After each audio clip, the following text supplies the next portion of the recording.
Hello friends, आप सभी को नमस्कार। मेरा नाम रवि पांडे है और इस वीडियो में आपका बहुत बहुत स्वागत है।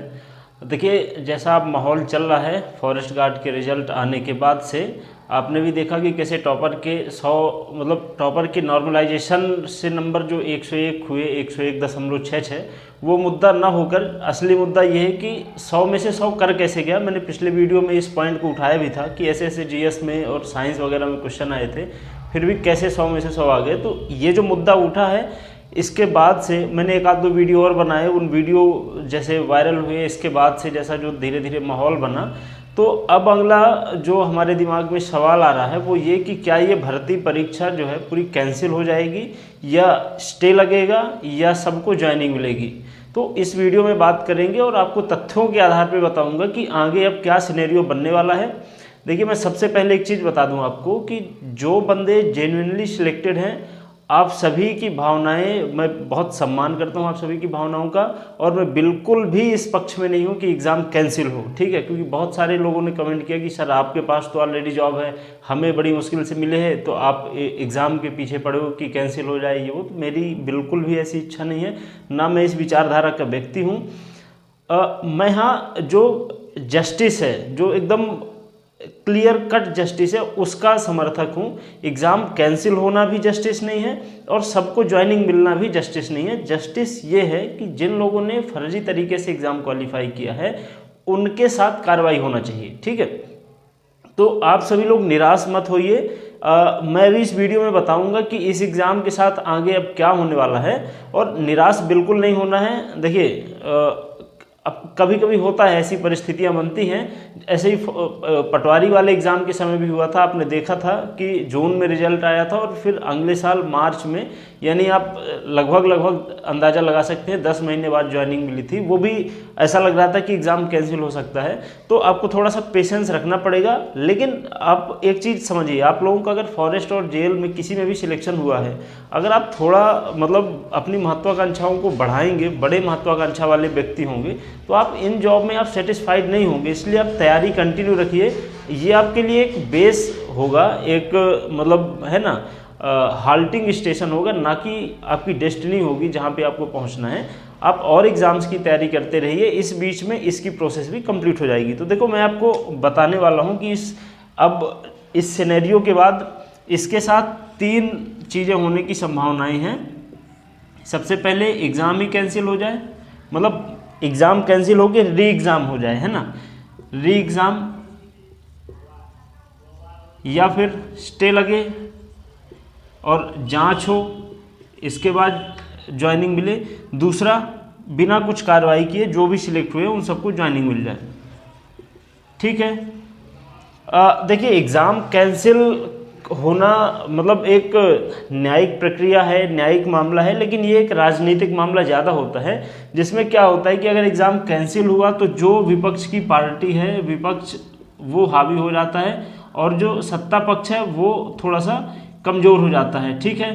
तो सत्ता पक्ष के ऊपर हमेशा ये दबाव रहता है कि कोई भी एग्ज़ाम कैंसिल ना हो कि इसमें धांधलेबाजी हो गई, नहीं, ये कैंसिल होना, ऐसा होना, फिर सत्ता पक्ष के ऊपर दबाव आता है। और ये एक अपने आप में एक राजनीतिक मनोवैज्ञानिक चीज़ होती है, जिसमें कि विपक्ष सत्ता पक्ष पे हावी होने लगता है। आपने देखा था पिछले साल जब पटवारी का एग्ज़ाम हुआ था, जुलाई में स्टे लगा था, जहाँ तक मुझे याद आ रहा है 10 जुलाई को मामा जी ने लगाया था स्टे, और अक्टूबर नवंबर के आसपास चुनाव होने वाले थे। आप समझ सकते हैं कि किस तरह राजनीतिक परिदृश्य में ये एग्ज़ाम हुआ, स्टे लगा था और पूरा माहौल चल रहा था।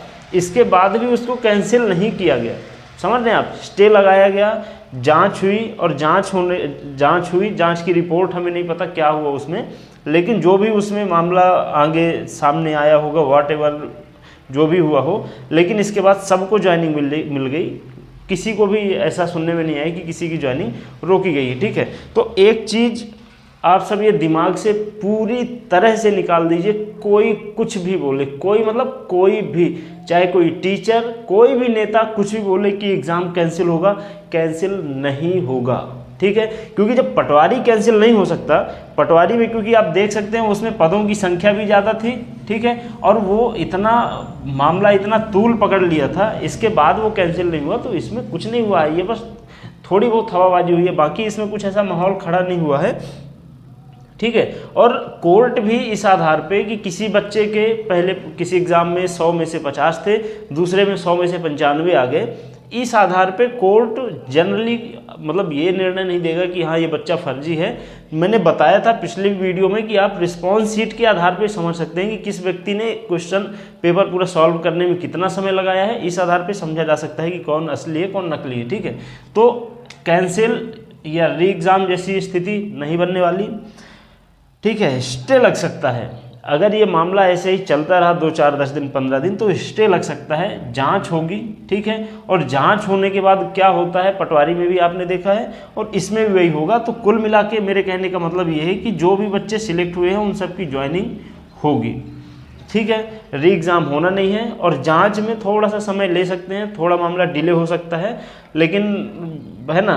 पर अब यही है, देखो एक चीज़ आप ये भी समझना कि जो कैंडिडेट गलत तरीके से अंदर आ गए हैं, ठीक है, उनके साथ अब समस्या ये होती है कि उनके साथ कार्रवाई करना एक अलग मामला है, कार्रवाई उनके साथ सरकार कर सकती है, लेकिन इससे सरकार के लूप होल की भी मतलब है ना बात आती है कि भाई हमारी गवर्नमेंट है और लूप होल ऐसे हैं कि ऐसे फर्जी बच्चे अंदर आ रहे हैं। तो ये क्या है, ये थोड़ा सा कैंडिडेट मतलब एग्ज़ाम का मामला ना होके राजनीतिक मतलब शासकीय तंत्र का जो भी तंत्र है, चाहे एसबी हो, एग्ज़ाम लेने वाले जो भी परीक्षा तंत्र है, उस पर बात आने लगती है। इसलिए जाँच में ज़्यादा कुछ वैसे होता नहीं है। मतलब मेरे कहने का ये है कि आप सबकी ज्वाइनिंग होगी, समय लग सकता है। समय आप ये मान के चलिए कि अगर ये हंगामा इसी तरह चलता रहा, अभी चूंकि अभी के माहौल के हिसाब से बता दूं कि कुछ भी हंगामा नहीं हो रहा है किसी भी, केवल मैंने देखा था एक वीडियो, एक मुझे याद नहीं आ रहा, वो विधायक जी हैं, उन्होंने मामला उठाया था, नाम भूल रहा हूँ सॉरी, उन्होंने बात उठाई थी विधानसभा में, लेकिन अभी ऐसा कोई माहौल दिख नहीं रहा है कि इस एग्ज़ाम में स्टे लगे, जांच हो, इसके बाद ज्वाइनिंग हो, ऐसा कुछ होने वाला नहीं है। हाँ, अभी के माहौल के हिसाब से आप ये समझ लीजिए कि 2 से 3 महीने मैक्स टू मैक्स लगेगा ज्वाइनिंग होने में, और आपकी फिर ज्वाइनिंग होने के बाद तो कुछ नहीं होना, एक बार है ना ज्वाइनिंग सबकी आने लगे तो आप जितने भी जेन्युइनली सिलेक्टेड बच्चे हैं, आप बिल्कुल भी इस चीज़ से भयभीत ना होइए, चिंतित ना होइए कि एग्ज़ाम कैंसिल हो जाएगा, एग्ज़ाम रद्द हो जाएगा, ऐसी कोई परिस्थिति बनने वाली ही नहीं है। और हाँ, ये कि सबसे बड़ा दुख उन बच्चों के लिए लगता है जो कि अब जैसे मेरा जो अंदाज़ा है, मैं अपने आंकड़े बता रहा हूँ कि अगर 100 सीटें हैं तो लगभग 30 ऐसे बच्चे रहते हैं जो कि नॉन डिज़र्विंग कैंडिडेट हैं, ठीक है। अब नॉन डिज़र्विंग कैंडिडेट से आशय आप अपने अपने हिसाब से लगा सकते हैं कि इसका अर्थ क्या है। तो जो ये 30 बच्चे हैं, ये 30 उन लोगों की सीटें खा गए, जैसे कि किसी एग्ज़ाम का कट ऑफ हो गया 82 और कोई बंदे के यहाँ 81.9, ठीक है, ये इन 30 में शामिल हो सकता था। जो सीटें दूसरे लोग खा गए उनमें ये शामिल हो सकता था, ठीक है। तो असली दुख ऐसे बच्चों के लिए है जो कि माइनर डिफरेंस से रुक गए हैं, ठीक है। तो ठीक है, अब दोनों तरफ अपने लॉजिक हैं। जो एग्ज़ाम में फेल हो गए हैं उन्हें ऐसा लग रहा है कि बस ये धांधलेबाजी नहीं हुई होती तो मेरा सिलेक्शन हो जाता। अब मतलब इनकी बात नहीं कर रहा हूँ मैं बात कर रहा हूँ किसी के 75 मार्क्स हैं, ठीक है, उसका कहीं से कहीं तक सिलेक्शन नहीं होना था, लेकिन वो हल्ला कर रहा है कि धांधलेबाजी हो गई, धांधलेबाजी। भाई धांधलेबाजी हो भी जाती तो आपका सिलेक्शन नहीं होना था, ठीक है।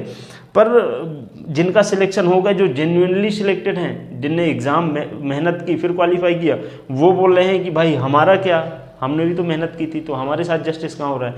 और ये बच्चे बोल रहे हैं कि फिर हमारा क्या, है ना। तो देखो अल्टीमेटली एक के साथ इनजस्टिस होने वाला है, ये आप समझ लीजिए, और होगा इनके साथ, जो कि बहुत माइनर डिफरेंस से रह गए हैं।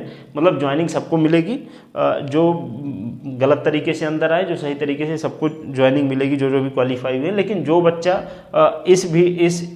इस पॉइंट वाला है, माइनर डिफरेंस से बाहर हुआ है, उनके लिए बस एक ही बात कहूँगा कि भाई किसी भी तरह के आंदोलन से, हंगामेबाजी से कुछ भी नहीं होने वाला। अल्टीमेटली मैं आपको 100 चीज़ों की एक चीज़ बता रहा हूँ, 100 बातों की एक बात बता रहा हूँ कि आप अगर किसी एग्ज़ाम का कोई नोटिफिकेशन आया और 100 पोस्ट है उसमें, ठीक है, मान लो आप जिस भी कैटेगरी से हो, उस कैटेगरी में सीटें 30 बच रही हैं, ठीक है, तो इन 30 में से आप सीधे सीधे इसका 30% साइड कर दो, यानी इसका अगर आप 30% साइड करोगे तो लगभग ये सीटों के आसपास आएगा। ठीक है, तो 9 इसमें आप माइनस करोगे, बचेंगे 21। आप 21 का टारगेट लेके चलो कि मुझे इन 21 में आना है, तब आप सिलेक्शन की रेंज में पहुंचोगे। क्योंकि देखो किसी थिंकर ने भी कहा था कि मतलब ये जो सिस्टम है इसमें भ्रष्टाचारी, इसको पूरी तरह समाप्त नहीं किया जा सकता। ठीक है, मैं किसी भी सरकार पे, किसी भी व्यक्ति पे कहीं पे आक्षेप नहीं कर रहा हूँ, मुझे थिंकर का नाम भूल रहा है। उन्होंने कहा था कि किसी भी सिस्टम में भ्रष्टाचारी को पूरी तरह खत्म नहीं किया जा सकता, कम किया जा सकता है। तो कम करने पे इतनी तो जाएंगी सीटें, ये जो बचेंगी इनमें आपको आना है। इसके लिए थोड़ी मेहनत ज़्यादा करनी पड़ेगी अगर सिलेक्शन लेना है तो। बाकी अगर हवाबाजी करनी है, पोस्ट करना है फेसबुक, यूट्यूब, इंस्टा, जो भी इनमें केवल आंदोलन करने हैं, तो फिर आप वो आंदोलन करते रहोगे, दूसरे लोग सिलेक्शन लेके आगे निकल जाएंगे। माफ़ कीजिएगा बहुत रूडली बोला, लेकिन सच्चाई यही है, वास्तविकता यही है। तो आई होप कि जो बच्चे सिलेक्ट हुए हैं उनको थोड़ा सा ढाढ़स, थोड़ा सा सपोर्ट मिला होगा। चैनल पे नए हैं तो चैनल को सब्सक्राइब कर लीजिएगा। जिनका भी सिलेक्शन हुआ है उनके लिए तो अभी जब तक ज्वाइनिंग नहीं हो जाती तब तक इस चैनल पे बहुत सारा कंटेंट मिलने वाला है। अभी आगे वीडियो लेके आऊँगा पुलिस वेरिफिकेशन पे, जो कि इस समय भी आंदोलन वगैरह चल रहे हैं, बच्चों के ऊपर केस हो रहे हैं, तो उनका क्या होगा, उनको गवर्नमेंट जॉब मिलेगी या नहीं मिलेगी, इन सब पे तथ्यों के आधार पर बात करेंगे। तो चैनल से जुड़े रहिए, मिलते हैं अगले वीडियो में, तब तक अपना ख्याल रखिए, नमस्कार।